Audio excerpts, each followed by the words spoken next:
Ito po yung part 2 kasi po napindot ko. Opo, pagka ganyan ko nang hawak ng cellphone, nakaganyan pala ako. Halimbawa guys, ako yung cellphone, tapos ito yung pindutan. Kung ganyan ka, edi wala na, diba? Uy! Ito nga yung anyways yung part 2. Iniwanan na ako ng kasama ko. Kakainis. Ayan palang nakukuha natin. Joke, para I love you. Hindi na tayo magkukundi. Tara na guys. Parang uuwi na ako guys. Ouch.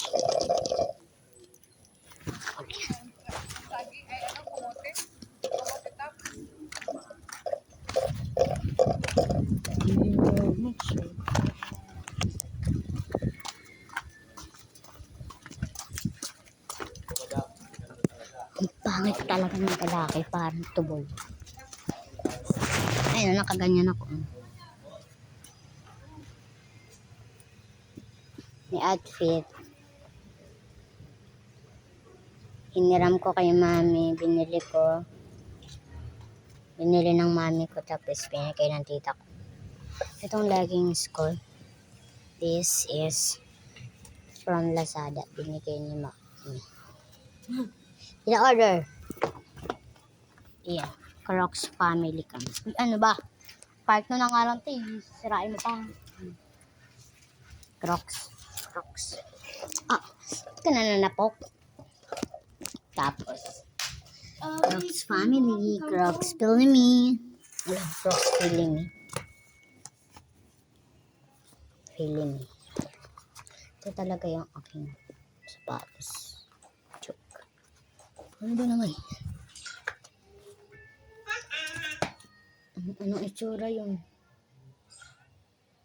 Pakindi ka. Ito yung gawa. Gawa. Hindi, ano. Mami!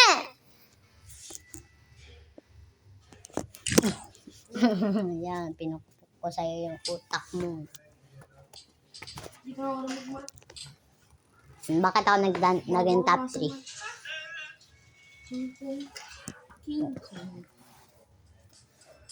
Ignot.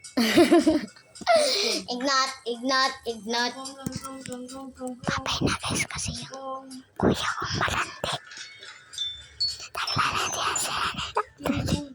Ni Natalie, crush daw ni Natalie. Tapos nagkuha ko ng group chat. Tapos sabi niya lang, nag-usap yung dalawa. Hindi kami pinansin yung dalawa ng ako. Tapos sa pinsan ko sabi ni Kang. Sabi ko nag-chat ako doon yung kuya. Tapos sabi niya, nag-live pala siya sa group. Ayan na guys, bye-bye.